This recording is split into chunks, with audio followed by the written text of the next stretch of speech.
Well, everyone, it's time for us to go and take a look at the Samsung Galaxy A13 and see how this particular phone holds up against the Samsung Galaxy A15 in 2024. Now, the first thing to keep in mind is that the Samsung Galaxy A15 is the latest and greatest from Samsung from a budget phone perspective. Like, this was a phone that Samsung made. It's supposed to be the cheapest phone that they kind of offer. And the same as I think kind of went for the Samsung Galaxy A13 when that particular phone came out a few years ago. Now, the thing I will definitely tell you about the A15 is that this is a very interesting device in a lot of different ways. And I look at a phone like the Samsung Galaxy A15, and I probably wouldn't recommend like the average person to go ahead and buy a device like this. I think there's still a lot of capability and a lot of quality from this type of phone.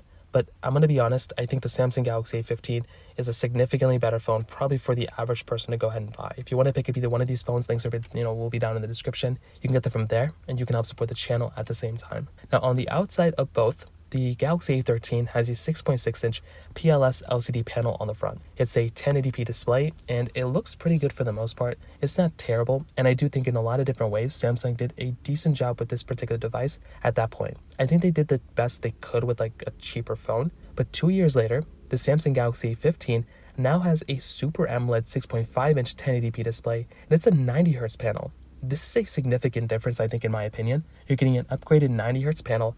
You're getting still kind of the same type of display, but it is a way better display over the PLS LCD that's going on the Samsung Galaxy A13. Now, both these phones have micro USB ports, which is perfectly fine for the most part. They both have, micro SD card slots as well, which is another really cool thing. And that's another thing that not a lot of phones have, that these phones actually have from that perspective, which is actually pretty insane. Now, on top of that, another cool thing is that they both have this kind of interesting material back. Like the Galaxy A13 is completely plastic. The A15 feels a little bit more different, I think, which is really nice. They both have this kind of triple, quadruple camera setup, with the A13 is quadruple. It's an interesting layout. We'll talk about that, in a second, but definitely on the exterior, I think the Samsung Galaxy A15 wins here without a doubt. Now, in terms of the camera, the Samsung Galaxy A13 had a 50 megapixel wide, 5 megapixel ultra wide, 2 megapixel macro, and 2 megapixel depth lens. The Galaxy A15 has a 50 megapixel wide, 5 megapixel ultra wide, and then a 2 megapixel macro lens. Now, the thing you have to keep in mind with this type of camera is that for the most part, you're not really getting a good camera on either one of these phones.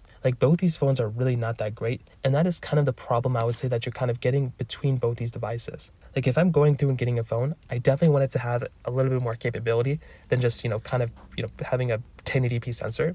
And both these phones are 1080p at 30 on the front and the back. Definitely not that great of a camera, and that is probably one of the bigger issues I would probably run into within this particular device in this day and age. Now, in terms of software, the Samsung Galaxy A13 got Android 13 on One UI 5.1. The Samsung Galaxy A15 is on Android 14, and this already is a way better deal for me, in my opinion. You are definitely going to be getting probably the better phone on the Samsung Galaxy A15 from this particular perspective than the Galaxy A13. The A15 is going to be giving you a longer lasting phone, and that phone is still supported with software, which is another really big thing. The Samsung Galaxy A13, not quite the case. That phone was, good when it first came out, but now it's not really going to be that great, and that is probably the other problem that you're running into with the Samsung Galaxy A15. And on top of that, the performance of the A15 is slightly better than the A13. The A15, you were getting that MediaTek Helio G99 chipset. When the A13, you were getting that Exynos 850, but the RAM differences were kind of all over the place. The A13 bottomed out at 3 and went up to 6.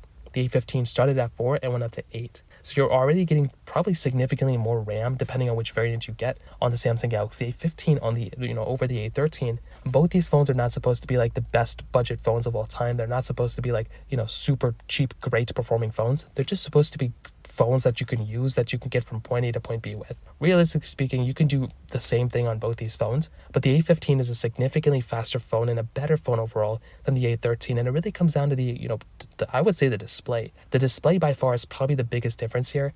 I was so happy when they started throwing OLED and AMOLED displays on these types of phones, and I'm very happy that you're getting that type of capability on this type of device. So when it comes down to it, I do think the A15 is a significantly better phone than the A13, and I recommend buying that phone over the A13 in my opinion. So that kind of covers it up there. If you have any other thoughts or questions, please let me know in the comment section below. Hit the like button, that will mean so much, but definitely hit that subscribe button. More importantly than everything else, I love every single one of you guys. Hopefully I'll catch you guys in the next video. Peace out till then.